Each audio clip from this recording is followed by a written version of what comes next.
ساڵتان لەبێ خۆشەویستانی کێنێن بیشوانجەلارم خۆشحاڵم جارێکی دێمەوە دیداریەوەی بەڕێز و خۆشەویست ڕێزان وەک دیارە سزاکانی سەر ئێران لەلایەن ئەمریکاوە تا دێت زیاد دەکات لە نێترین سزایدا ئیدارەی دۆناڵد ترامپ سەرۆکی ئەمریکا بڕیاریدا کە سوپای پاسداران وەک تیرۆرست بناسێنێ. مایک پۆمپیۆ وەزیری خارجی وڵاتەش کار لەسەرەوە دەکات کە لە لێدوانێکیدا ئاماژەی بۆ کرد کە لە هەفتەی ئایندەدا ئەم پرسە دەکرێتە بواری جێبەجێکردنەوە. بێگومان بە بەردەوامی مێژووی ئەوەی کە ئێران پاڵپشتی تیرۆر دەکات لەلایەن ئەمریکاوە کە باسکراوە مێژوەکەی دوورە دەگەڕێتەوە بە ساڵی هەشتاکان لە ساڵی هەشتا چوارەوە، بەڵام لەم ساڵدا نەک پاڵپشتی تیرۆرەکە بەڵکو سوپای پاسدارانی خۆی وەکو تیرۆرست ناساندووە. ئەم بڕیاری ترامپ چ کاریگەریەک لەسەر سوپای پاسداران دروست دەکات و چ کاریگەریەک لەسەر ناوچەکە بە شێوەیەکی گشتی دروست دەکات. ئەو هیلالە شیعەیە کە دەوڵەتی ئێران ماوەیەکی زۆرە کاری لەسەر دەکات لە ئێرانەوە بۆ عێراق و بۆ سووریا و بۆ لوبنان، ئایا ئەم بڕیارەی دۆناڵد ترامپ چ کاریگەریەک لەسەر هەژمونی دەسەڵاتی ئێران لە ناوچەکەدا دروست دەکات؟ بۆ گفتوگۆکردن و شرۆڤەکردنیان بابەتە میوانداری بەڕێز عەلی کەریمی چاودێری سیاسیمان کردووە. کاک عەلی بەخێر بۆ دیداری ئەمڕۆ سەرچەم. کاک عەلی، سەرەتا باس لە هۆکارەکانی دەرکردنی ئەم بڕیاری دۆناڵد ترامپ بکەین. بێگومان لە ڕابردوودا لە ساڵی ڕابردوودا دوو بڕیاری دیکەی گرنگ سزای دارایی ئێرانیدا. ئەم ساڵ ئەم بڕیارە ئایا ئەمە چاوەڕوانکراو بوو یاخود بڕیارێک بوو لە چاوەڕوانی هەم ئێران و هەم ناوچەکەم جیاندا نەبوو؟ پێشکی سپاس بۆ تۆ بینەرانی بەڕێزی کێنێن، سڵاو بۆ هەمووتان. حەقیقەت ئەوەیە کە بە دوای هاتنە سەرکاری کۆماری خوازەکان و بە تایبەت لە ناو کۆماری خوازەکان شخصی ئاغای ئۆباما گۆڕینێک ئاڵ و گۆڕێک لە سیاسەتی گشتی دەرەوەی ئەمریکا و تەنانەت ناوەوەی ئەمریکاش هەموو عالەم بەدی دەکە. ئۆباما یاخود دۆناڵد ترامپ؟ دۆناڵد ترامپ دوای ئۆباما بەڵێ. و کۆماری خوازەکان کە ڕۆیشت دموکراتەکان کە ڕۆیشتن کۆماری خوازەکان هاتن. هەمیشە دایم لە مێژووی ئەم 30 ساڵی ڕابردووش ئەوە لە پێشتریشدا کۆماری خوازەکان تونترن، کۆماری خوازەکان ڕقترن و دموکراتەکان نەرمترن و دموکراتەکان زۆرتر تەرکیز دەکەنە سەر سیاسەتی ناوخۆ، سەر خزمەتگوزاری، سەر خۆشگوزەرانی کۆمەڵانی خەڵکیانە و کۆماری خوازەکان زۆرتر هێژمونی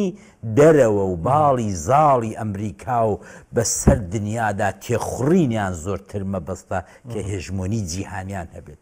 ئێمە بەڵێ ئەوەی کە ترامپ هاتە سەرکار بە تایبەت کە پیاوێکی بیزنیزمەنی ئاوا کە دوورە تا ڕادەیەکی زۆر لە ئەتەکیاتی سیاسی وەکو ڕێیس جمهورە پێشە کۆسەر و کۆمارەکانی پێشوو هەمومان دەزانی کە ئەخلاقێکی شەعبی تایبەت بە خۆی هەیە، زۆر پۆپۆلیستە، زۆر لە بواری پۆپۆلیستیەوە کار دەکا و سەرڕۆیی دەکا. بەڵێ ئەمە بۆ ئێران بوو بە ئاستەنگێکی گەورە و بوو بە مەڵۆزمەیەک. حەقیقەت ئەوەیە کە بەڵێ پرسیارەکەت ئەوەیە کە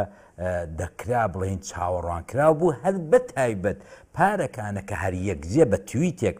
بەرجام کە نەتیجەی کارێکی چەند ساڵەی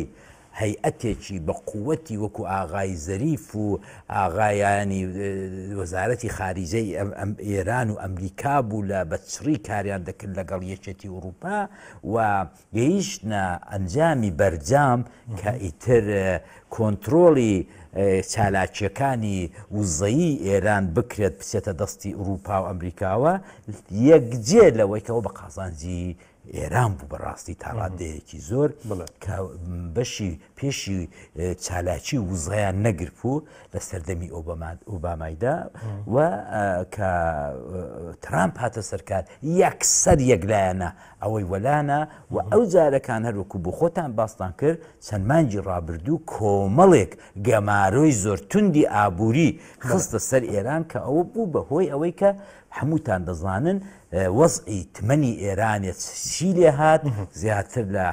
50-70% شکا و تەنانەت خەڵک چاوەڕوانی ئەوەی دەکرد کە چارەنووسی تمەنی ئێرانی وەکو پارەی ڤێنێزوێلا و ئەوانەی لێبێ و بە میلیۆن و بەدایان میلیۆن بشکرد کە ئێستا بەڕاستی کۆمەڵانی خەڵکی ئێرانی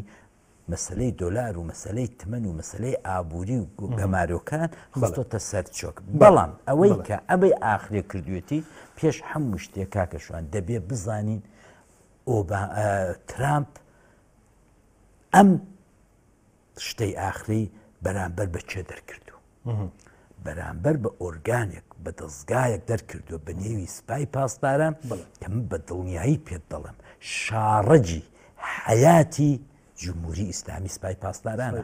ئەگە تۆ بگەڕێەوە بۆ 40 ساڵەوە پێش کاتێک شۆڕشی گەلانی ئێران کرا و ئەرتەشی ئێرانە دیفاعی لە شای نەکرد و وەک خۆی مایەوە و هەترون بە هەترون نەبوو وەکو جەیشی سەدام حوسێنی دیسانەکانە هێزی مەلا و ئایدۆلۆژی مەلا کە بە دڵنیایی سیاسەتێکی گەورەی جیهانی لە پشت بوو بەوە قەناعەتیان نەکرد کە ئەرتەش جەیش هەمیشە و دایم وەفادار ببیان بۆیە لە یەکەم ساڵی حیاتیاندا شتێکیان دروست کرد بە نێوی سوپای پاسدارانی جمهوری ئیسلامی. زۆر باشە کاک عەلی بابینە سەر مەسەلەن کاریگەری یاخود لێکەوتەکانیان بڕیاری ترامپ بێگومان بە تویتێک لە مەسەلەی ئابلوقی ئابووری بۆ سەر ئێران ڕاستەوخۆ کاریگەرەکەیمان بینی کە دۆخی تمەنی بۆ ئاسەگەیان کەکەین و جەبا بینە سەر ئەم بڕیارەی دیکەی لە مەسەلەن لە ئایندەی نزیک و دوورە چ کاریگەریەک لەسەر سوپای پاسداران یاخود هەیمەنە و هەژمونی سوپای پاسداران دروست دەکات لێکەوتەکانی چی دەبێت؟ حقیقت ئەوەیە کە سوپای پاسداران وەکو پێشتر پێم گوتی گرنگترین شاڕەگی مهمترین ئۆرگانی جمهوری ئیسلامی بە دڵنیایی تەسیراتێکی زۆر زۆر زۆر گەورەتری لەوەی دەبێ کە تا ئێستا دیومانە لە گەمارۆکانی مڕەتەب بە دواییەکی جمهوری دەوڵەتان ئومەی متحیدە ئەمریکا وڵاتانی ڕۆژاوا ئوروپا بەسەر ئێرانیان داهێناوە.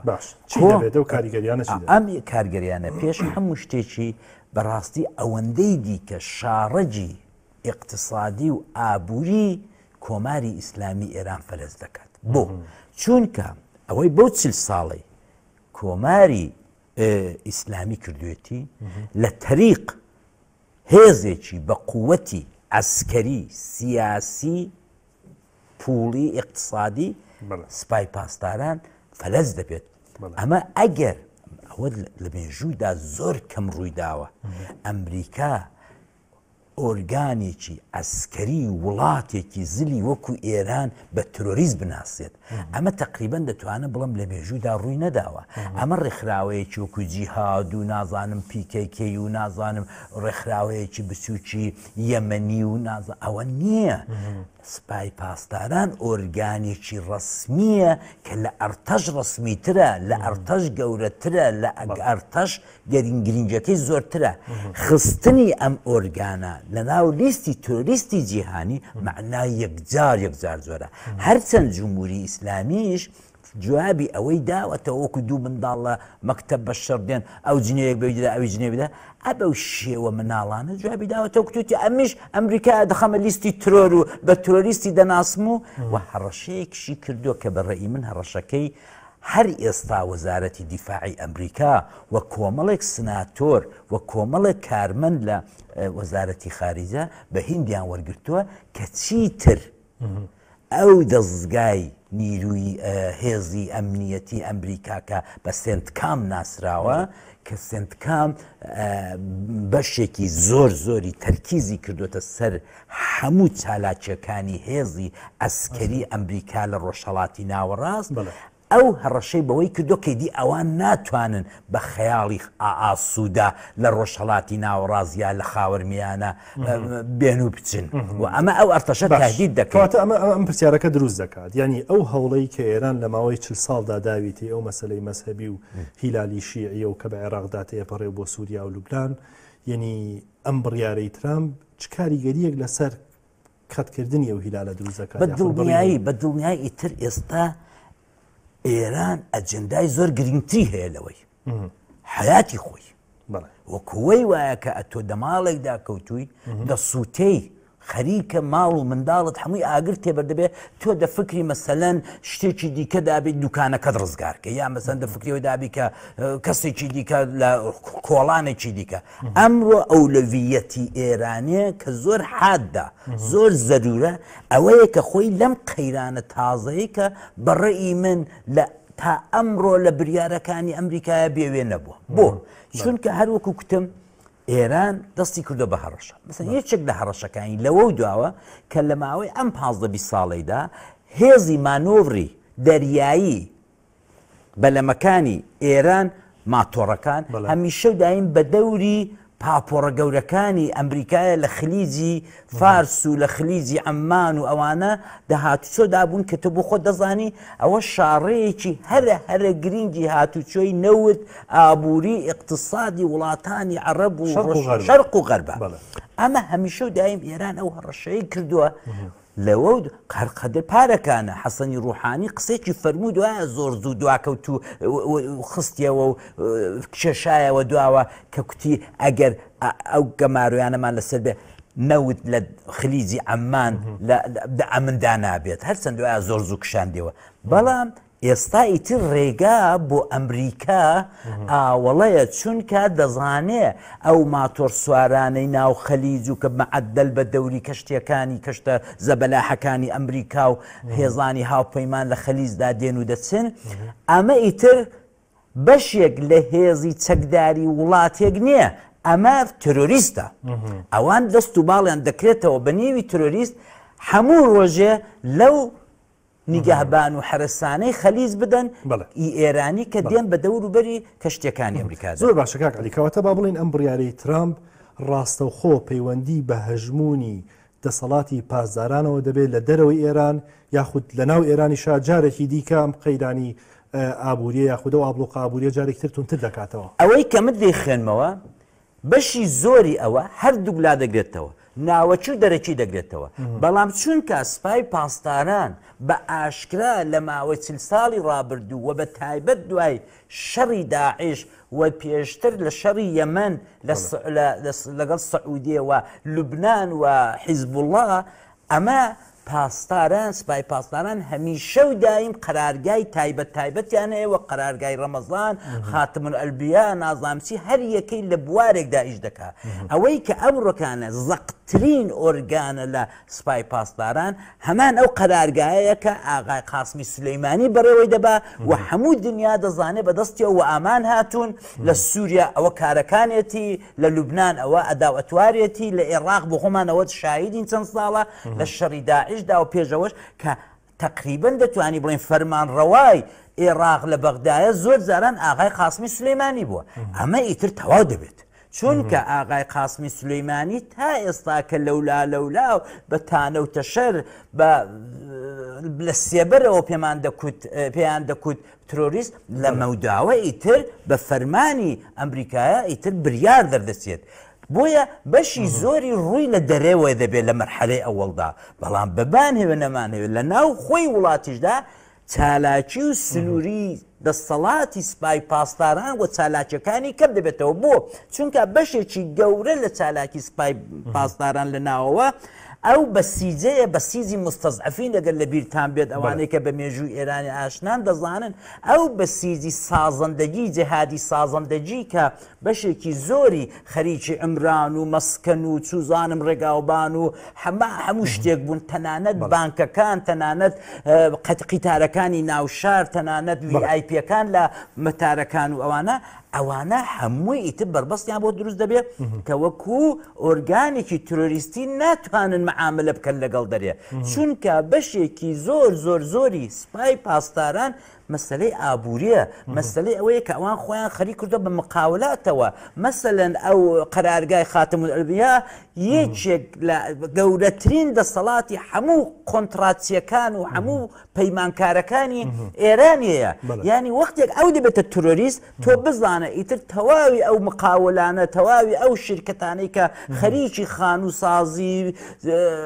باڵەخانەی گەورە جادە و ڕێگاوبان و خەستەخانە ئەوەن هەمووی هەمویان دەکەونە ژێر گەمارۆ و ناتوانن نە ئوروپا نە وڵات ئیتر لەوە دواوە ئەوە نییە بڵێ وڵا ئەوە هیندستان جوابی ئەمریکای نەداوە یا عێراق جوابی ئەمریکای نەداوە بازرگانی خۆی لەگەڵ ئێران دەکا بەڵێ لەگەڵ ئێرانی بکە بەڵام ئەمریکا دەزانێت معاملە لەگەڵ ئێران دەوڵەت نییە معاملە لەگەڵ ئێران سوپای پاسدارانە ئەو باش دەزانێت سوپای پاسداران لە ئێرانێ دەستی بەسەر هەموو جنگەکە حتا مزگەوتەکان حتا سینەماکان بانکەکان مەسەن بانکی ئەنسارێکی لە بانکە هەرە گەورەکانی ئێرە ئیسپای پاسدارانە ڕێگاوبانەکان مەتارەکە بۆیە ناتوان معاملە باشە کاکەلی ینی سوپای پاسداران وەک بەڕێزت باس کرد بە درێژایی 40 ساڵ سەرقاڵی چاندنی تۆوێتی لەم ناوچانە لە خۆراڵاتی ناوەڕاست لە عێراق و سووریا و لوبناان و چەندین وڵاتی دیتر ینی پێ دوایە بڕیارێکی لەو چەشنە چ کاریگەریەک لەسەر ئەم وڵاتانە دروست دەکات ئایا مەسەرەن ئەو توانەی کە ئەو چاندوێتی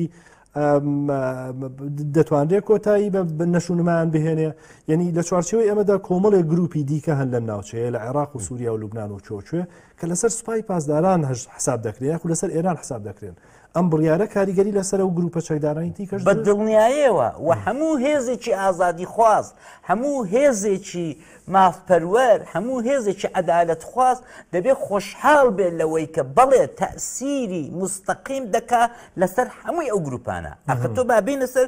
پای حەق و حیسێ و سوپای پاسداران لەگەڵ چێ هەستان و دانیشتن دەکا لەگەڵ حیزب الله لەگەڵ یەمەن لەگەڵ گروپە تروریستەکان لەگەڵ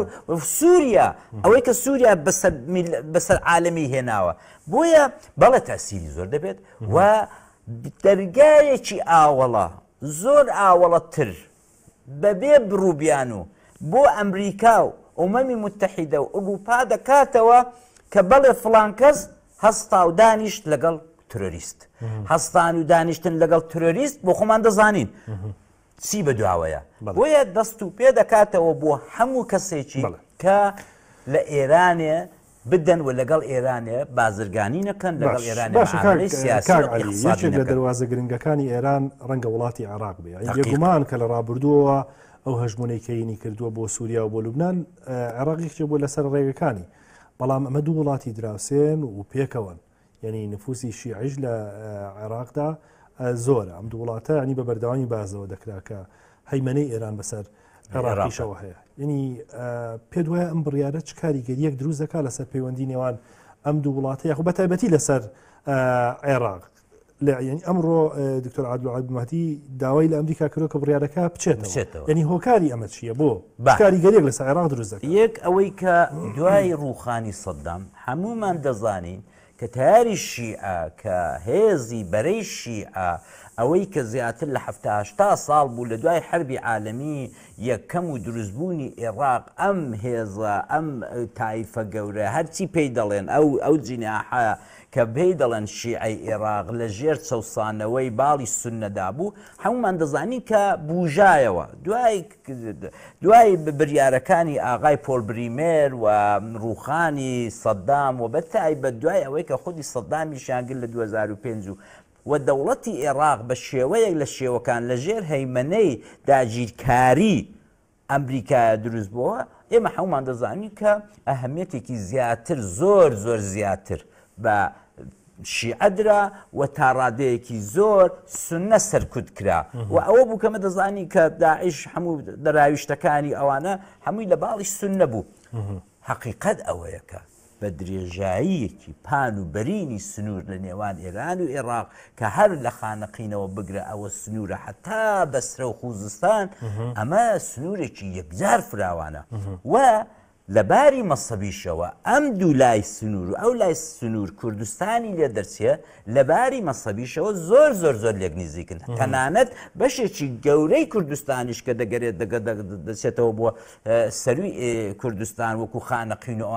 ئەوانەش لەباری مەسەبیەوە عەتفێکیان هەیە بۆ کۆماری ئیسلامی بەڵێ دەقیقەن ئەوە ڕابطەی نێوان ئەمریکا و عێراق چونکە بە ئاسانی ئەوەکو بۆ خۆت کرد عادل عەبدولمێهدی پێشتر سەرۆک وەزیرانەکانی پێشووتریش تا ڕادەیەک تەسلیم بە ویستی ئەمریکا نەبوون بە قسە و مقاومەتێکیان کردووە هەرچەند هیچیان بۆ نەچۆتە پێشێ چونکە ئێستاشی لەگەڵ بێت عێراق لە ژێر هەیمەنە و لە ژێر داگیرکاری ئەمریکادا و ناتوانێت یاخی بێت ناتوانێت سەرڕۆ بێت کە ڕاستە ئەمریکا هێزەکانی بردوێتەوە دەرێ بەڵام ئەگەر پێی خۆش بێت لە چاوتروکانێکدا لە ساتێکدا ئەمریکا دووبارە دێتەوە عێراقی وەکو جاران داگیر دەکات ئەوان ناتوان سەرڕۆی بکەن بەڵام مقاومەتێک دەکەن بەڵام لەوەی زیاتریان بۆ ناکرێت بەڕێی من دەبێت کوردستان وریا بێت هێزەکانی دەسەڵاتی هەرێمی کوردستان وریا بنکە مەعاملەی بە تایبەت مەعاملەی نەوتی تانچێڕی ئێمە تا ئێستاش لەگەڵ جمهوری ئیسلامی لەگەڵ سپای پاسداران و لەگەڵ مافیاکان بووە بۆیە ئەم تانچێڕانە بمانوێ نەمانوێت ئەگەر ئاغای ترامپ هەروە سوور بێ لەسەر بڕیارەکەی خۆی و بە وردی بیهەوێ جێبەجێ بکە یەکێک لەو شوێنانەی کە دەیگرێتەوە ئەم هەموو تانچێڕنەوتەیە کە بە معلوماتەوە پێت دەڵێم تەڕەفی مەعاملەی تانچێڕە نەفتی ئێمە دەوڵەتێکی مەدەنی دەوڵەتێکی مؤسسەیەکی دەوڵەتی جمهوری ئیسلامی نییە ئەوەی کە نەوتی ئێران دەفرۆشە سپای پاسدارانە سپای پاسداران لە لیستی تۆرۆریستیدایە و ئەوە بۆمە دەبێتە خەتەرێکی گەورە بۆ هەردووک بەرەی سەوز و زەرد کە بیان هەوێ مەعاملە لەگەڵ تۆرۆریستان بکەن. زۆر باشە کاک عەلی هەر لە پەیوەست بە عێراقەوە یعنی لە ڕابردوودا کە عادل عەبدولمەجید سەردانی ئێرانی کرد دوای گەڕانەوەی وتی عێراق بە هیچ شێوەیەک تەڕەفگیری ناکات لە نێوان ململانەکانی نێوان ئێران و ئەمریکادا بەڵام لەم ڕۆدا مەسەلەن لێدوانێکی لەم چەشنا پێت وایە ئەمە مەسەلەن بۆ ڕازیکردنی دڵی ئێران یاخود داوایەکی پرۆتۆکۆلیە یاخود پێت وایە ئەمە داوایەکی جدی عێراقیەکان بێ لەبەرەوەی بڕیارێکی لەو چەشنە کاریگەری نەرێنی یاخود ئاژاوە لە ناوچەکەدا دروست بکات و کاریگەری خراپی لەسەر عێراق بێ ئەمە هاویشتنی تۆپێکی تووخالیە تۆپێکە کە هیچ بە ئاڕوتی تێدانێ منیش بم لە جێگای عادل عەبدولمێهدی یا دەسەڵاتی بەغدایە بۆ هێنانەوەی دەنگم بۆ مەحبوبیەتی خۆم خۆ ناڵم وڵا بەسەر چاو ئەمریکا با تەنفیزیکم یەکدوو لێدوانی وا خۆیی تێ ناچێت هەمووی ئەعلامە بەڵام ئەوەی کە لە بنەوە بە یەک تەلەفۆن بە یەک تویت ئاغای ترامپ خەڵک دەڕوخێنێ خەڵک دادنێ خەڵک دەقڕدەنێ بەڕێی من سیاست مەدارانی ئەم عێراق و بەغدا زۆر باشەوەی دەزانن ئەوە بەغیرە فشەیەکە بۆ ڕازیکردن و بۆ خۆراکی ناوخۆ هیچ شتێکی دیکە نییە و من حەقیشان پێ دەدەم ئەی باشە هیچیان پێ ناکرێ وڵاتێکی بێ سەروەریە وڵاتێکی بێهێزە وڵاتێکە لە ژێر هەیمەنەی پۆستاڵەکانی عەسکەری ئەمریکایەدا دەتلێتەوە ئەی باشە ئەوەندە فشێش نەکەن معلومە کردێت ئێران ئەوەندە فشەی هەردەکات دەڵێ ئەمە قبولی ناکەین بەڵام چێ دەوێرێت قبولی نەکات. بەڵێ کاک عەلی ئەم بڕیارانەی ترامپ بێگومان لە ساڵی ڕابردوو ئەم ساڵدا کۆمەڵی بڕیاری سەخت و قورسیدا پێوەست بە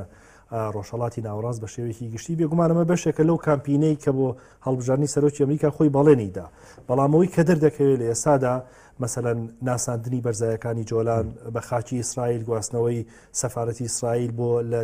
تەلەڤیڤەوە بۆ قودس دوجار ئەم بڕیارەی دیکە یعنی پێت وایە ئەم هەنگاوە سیستماتیکیانە شەڕی بری ئیسرائیل بێ یاخود شەڕی خودی ئەمریکا خۆیەتی بەبێ شک و گومان ئیسرائیل متحیدێکی ستراتیژ برایەکی خێنی هەرچی پێی دەڵێ ئەمریکایە هەرگیز ئەمریکا لە ڕۆژهەڵاتی ناوەڕاست دەست لە بەرژەوەندەکانی ئیسرائیل هەڵناگرێ و لۆبی ئیسرائیل لە ناو خودی سنای ئەمریکا و لە ناو خودی کۆنگرێسی ئەمریکا و لە ناو خودی سیاست مەدارانی ئەمریکایەدا لۆبێکی یەکجار بە قووەتە و ئەمریکا هەمیشە و دایم بە درێژایی مێژوو لە چلەکان و پەنجاکانیشەوە کە دوای کە دەوڵەتی ئیسرائیل دروست بووە حیسابی بۆ کردووە و لۆبی ئیسرائیل هەمومان دەزانین کە لە ئەمریکا باشە بەڵام ئەم بڕیارانەی کە لە ئێستادا دەدرێت لە ڕابردوودا نەدراوە مەسەلەن بەرزایەکانی جۆلان بە درێژایی مێژووی خوێناوی شەڕی عەرەبی ئیسرائیل ئەم بەرزایانە هەر جێگەی ئەمە دەزانی وەکچی دێتە پێش چاوم وەکو مەسەلەن ئێمە لە ناو بەرەی شۆڕژگێر و بەرەی چەپ و ئەوانەدا تیاری ڕادیکاڵ و شتیوادا ڕادیکاڵ هەیە کە بریاری تون دەدا بە بوێرە حەقیقەت ئەوەیە کەمە دەبێت قبولی بکەین بە دوای ئۆبامادا دەسەڵاتێک لە ئەمریکا هاتۆتە سەرکار کە تاڕادەیەکی زۆر بڕوای بە ڕەوتی پۆپۆلیستی هەیە تاڕادەیەکی زۆر بڕوای بەوەی هەیە کە دەبێ قسەی خەڵکی بکەیت قسەی سیاسی نەکەی ئەمڕۆکانە لە وڵاتی ئێمەش خۆ لەسەر ئەم هەموو تەلەڤیزۆنانە دوو قسەی ئاکادمی دوو قسەی سیاسی دوو قسەی ئەوانە خۆ زۆری جۆگر نییە ئەوەی کە ئەمڕۆکانە زۆتر هەیەی ئەم هەڵاو گرمەیە کە لە فەڕەنسا ژوایە لە بریتانیا ژوایە لە حقیقەتەوەی ئەو کەش و هەوایە باڵی بەسەر دنیادا کێشاوە کە ئەتۆ چۆن قسەی مەحبوب بکەیت چۆن قسەیە بکەیت کە کۆمەڵانی خەڵکی خوارەوە لێت ڕازی بن بمانوێ نەمانەوەیەکێک لە تموحەکانی ئاغای ترامپ ئەوەیە کە دووبارە بیبێتەوە هێندەی نەماوە لە ساڵی 12 ساڵی دەورە ماوە کەمتر ئەو لە ئێستاوە کار بۆ ئەوە دەکا کە بتوانین و هەموو وعدەکانی دەباتە پێشێ و لۆبی دەوڵەمەندی سەرمایەداری گەورەی ئیسرائیلی دڵنیا بە تەئسیرێکی فراوانیان هەیە لە سەرکردنی سەرخستنی دووبارەی ئاغای ترامپ لە ئەمریکایە و بۆیە کارۆک و دەزانی پایتەختی گواستەوە بۆ ئورشەلیم و بەرزایەکانی جۆلانی دیسانەکانە بە ڕسمیەت بەوی ناسی هەرچەند تا ئێستا تەنیا ئەمریکا ئەوەی کردووە بەڵام بەڕێی من ئەمریکا بەڵگەی تەواوی بەدەستەوەیە کە کاتی خۆی حافظ ئەسەد بەرزایەکانی جەولانی فت کردووە ینی قەت ئومێدێک نەبوو بۆ سووریا کە بیهێوێشە تا ئێستاش دەبینینەوە دووسێ هەفتەیە ئەوە گوزەراوە لەو مێژووی بەڵام تا ئێستا کوونیە سووریا و بەشار تا ئێستا کوونیە کاردانەوەیەکی ڕەتفعلێکی ئەو تۆیان نەبوو کە جێی بایغ بێت بەڕێی من وردە خشکەی ئەوەی دەکەن بەڵام ڕەنگە سووریا دوای حافظ ئەسەد دوای بەشار ئەسەد لە سڵح و ئەوانەدا ڕەنگە ئەمریکا بە جێگایەکی دیکە بۆی قەرەبوو بکاتەوە و ئەم بەشە لە خاچی ئورشەلیم لە فەلیستین بداتەوە کاک عەلی ینی ئەگەر بینە سەر بڕیارەکانی ترامپ سەلەم بڕیاری ناساندنی بەرزایەکانی جۆڵان بە خاکی ئیسرائیل دوای ئەوە سوپای پاسدارانی خستە تیرۆرەوە ینی ئەم دوو ڕووداوە پەیوەندیان بە یەکەوە هەیە مەسەلەن کاریگەری ئێران لەسەر بەرزایەکانیش بۆی لانی کە مەسەلەن بەرزایەکانی جۆلان بەهێمنی بێڵێتەوە دەستی پاسداران ببڕێت بەدڵنیایی چونکە حقیقت ئەوەیە کە ئێران ئاگای لە استراتیژ و لە پلانی عسکەری ئێران هەبووە کە چەند ساڵە حەول دەدا کە ئەم ڕێگا باریکەی کە لە تارانەوە دێ بۆ لوبناان و بۆ سووریا و دەگاتە دەمێشق بە ڕۆژاوای کوردستاندا ببوورە ئەمە هەمومان دەزانی کە ئێران حولێکی زۆری دا لە تەریق ئاغای قاسمی سولەیمانی کە ئەم ڕێگا خاچێ ئەم ڕێگای وشکاییە خۆی لە تاران بە دەمەشق وەسف بکاتەوە بزانین چۆنە کاک شوان بە درێژایی ئەم 30 ساڵە ئێران سەرمایەکی زەبەلاحی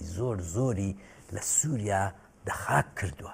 بۆیە تۆ دەبینی لە مزاهراتەکانی تاران و شارەکانی ئێران و شیراز خەڵک هاوار دەکا دەڵە بەستە پارەی ئێمە بۆ سووریە منێرن بەستم سەرمایە ئێمە لە سووریا دەچاڵ مەکەن یعنی کۆمەڵانی خەڵکی ئێرانش دەزانن کە چیها سەروەت و سامانی ئێرانێ سەرمایە گوزاری کراوە لە خاکی سووریا ئەوە زۆر پێش مەسلەی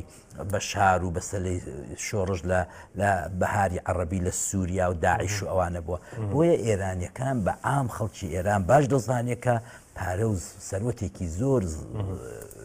و زەبەلاحی خودی ئێران لە سووریا بۆ سەرمایە گوزاری دانراوە ئاسان نییە دەست لەو سەرمایە پشوات دەنا ئێستا ئەگە سەرمایەکە بچووک بایە یا توانی بای وەکو قوتۆش قارتەیەک سەرمایەکەی خۆی دەچیرفانی نیە و یا مەسەن 12 دەفتەرە دەچیرفانی نیە و بیهێنێتەوە تارانە لە مێژ بوو ئەوەی دەکرد ئێران بەڵام ئەو سەرمایەی کە ئێران لە ئەرزی کردووە ناگوازرێتەوە بۆ ئەوەیە کە بە درێژایی مێژووی داهاتوو ئێران قاچی لە سووریا بێ و لە سووریا بەشێک بێ لە خاچی ئێران چ بۆ مەسەلەی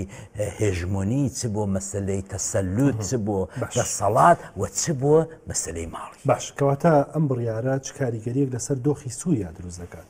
یعنی تو سووریا لە مێژە بۆ قەیران و شەڕ و پێکدادان و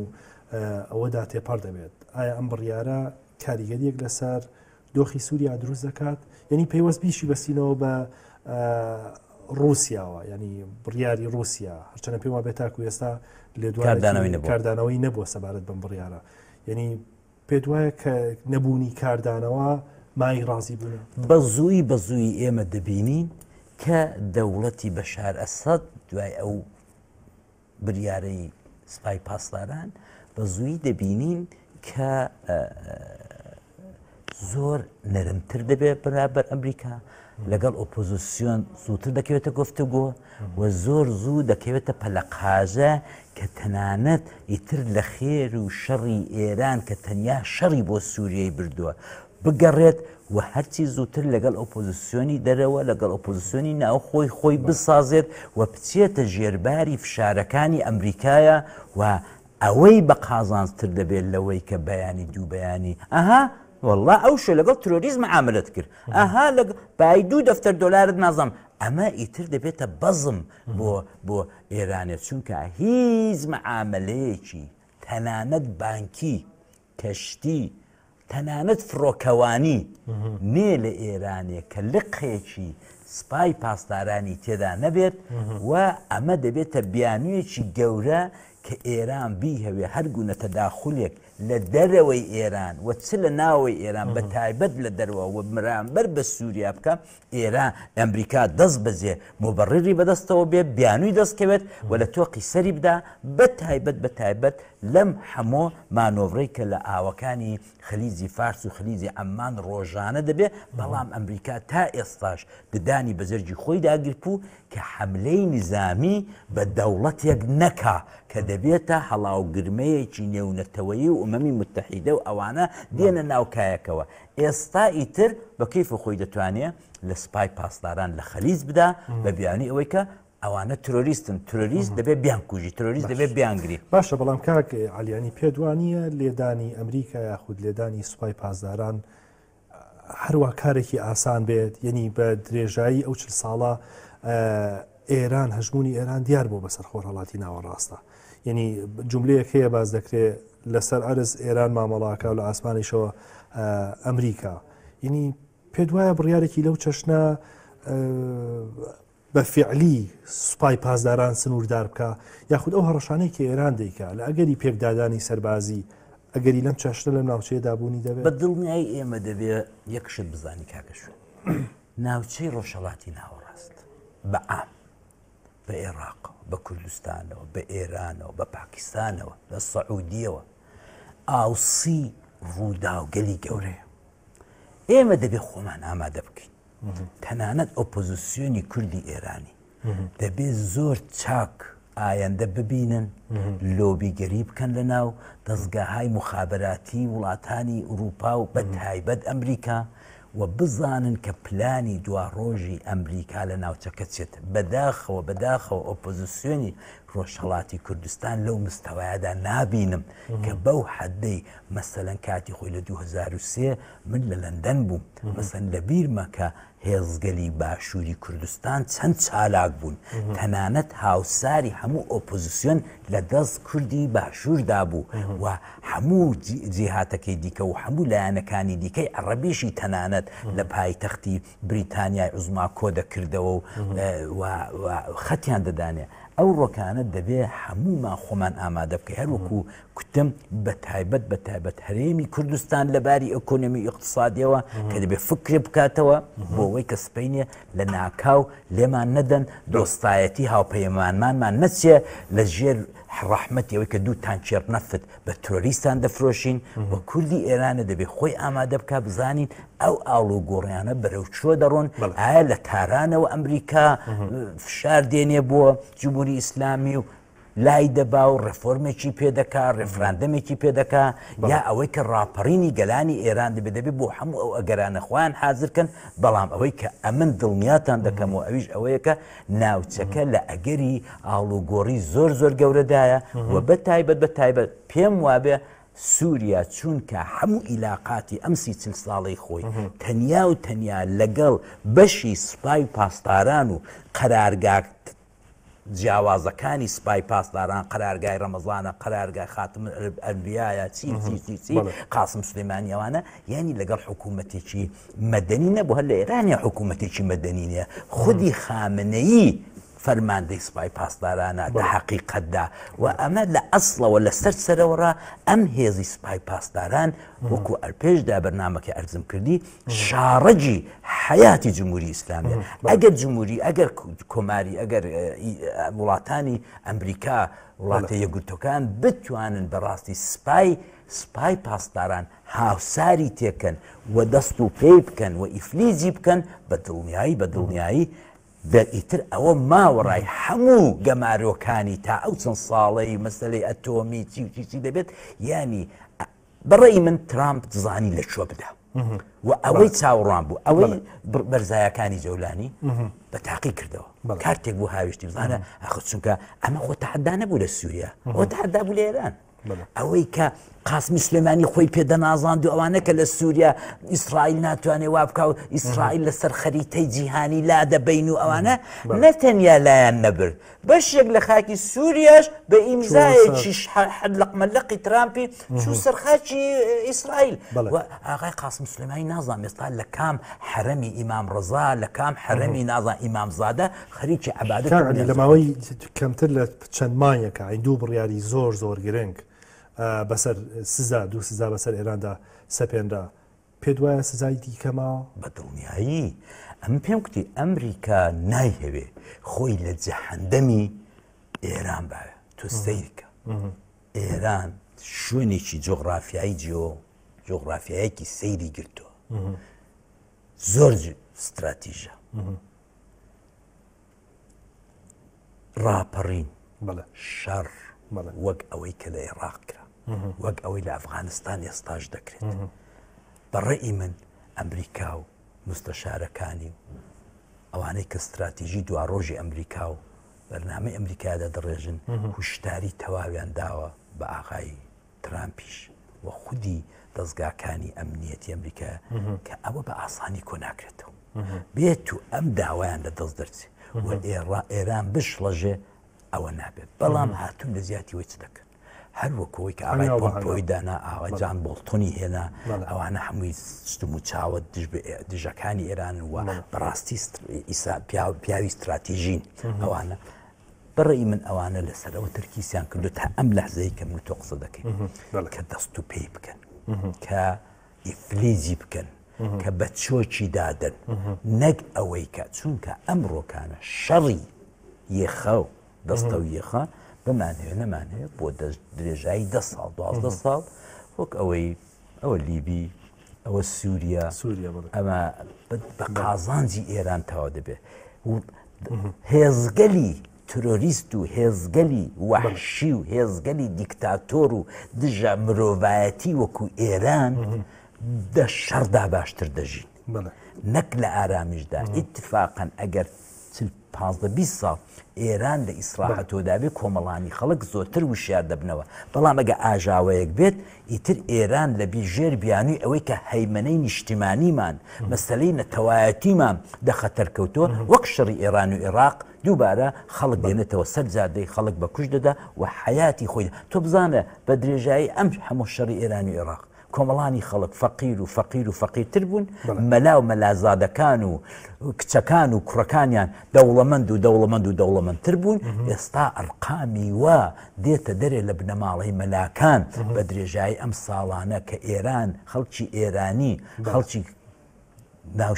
ناوشارەکانی ئێران لە برسان دەمرن ئەوە تا ئەوە لافاو 14-15 دانە مەحافظەی فەلەج کردووە میلەت منداڵ لە ژێر لیتە و قوڕدا دەمرن نان نییە ئاو نییە هەموو شتێک بەڵام تۆ چاوێک لە حیساب و کتابی کوڕەکانی مەلاکان کچەکانیان بکەن بزانە لە بازاڕەکانی ئوروپایە چەندیان پارە هەیە و هەر هەمووشیان مناڵەکانیان ناردووە بۆ خوێندن بڕیارەکەی ڕابردووی ترامپ لەسەر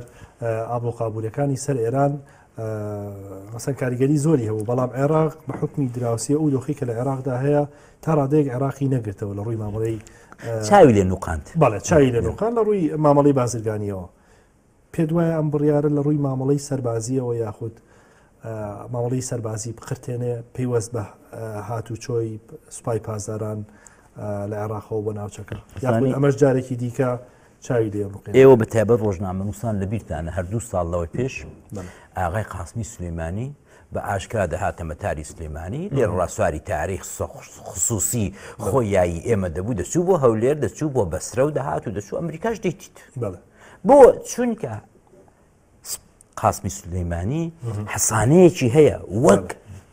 ئەرتەش بەشێک لە ئەرتەش و جەیشی ئۆرگانێکی عەزیم و زەبەلاحی دەوڵەتێکی گەورە و ئەوە لە مێژوودا بڕیارە ئەوە بڕێت تەوا بوویدی ئەم وڵاتە ئێستا کوێ ئاغای قاسمی سلەیمانی بەیانی لێرە ببیندرێت ئەمریکا زۆر ڕاحەت دەتوانێت هەر بە ئاسایشی سلەیمانی هەر بە ئاسایشی پارتی بێنێت قۆڵبەستی بکە ئەمە تۆریستە لە وڵاتی گوچ دەکە ئەوە تۆریستە ئەوە سەرکردەی تۆریستانە چونکە سوپای پاسدارانە بە تۆریست ناسیۆ ئەمانە دیێرە ئیتر بیانوویەک بۆ ئەمریکایە کراوەتەوە کە بە کەیف خۆی زەربە لە دەوڵەت ئێران بەڵێ زۆر بەڕێز عەلی کەریمی چاودێری سیاسی جارێکتر سپاس بۆ ئامادەبوون لە بەڕێزەکە سەرکەوتوبی بینەرانی خۆشەویستی کێنن سپاس بۆ ئێوەش کە تاکو ئێستا بینەری بەرنامەکە بوون تا دیداری یەکترە مولایەک سپاردی خوابن و دانیشتن بەخێر.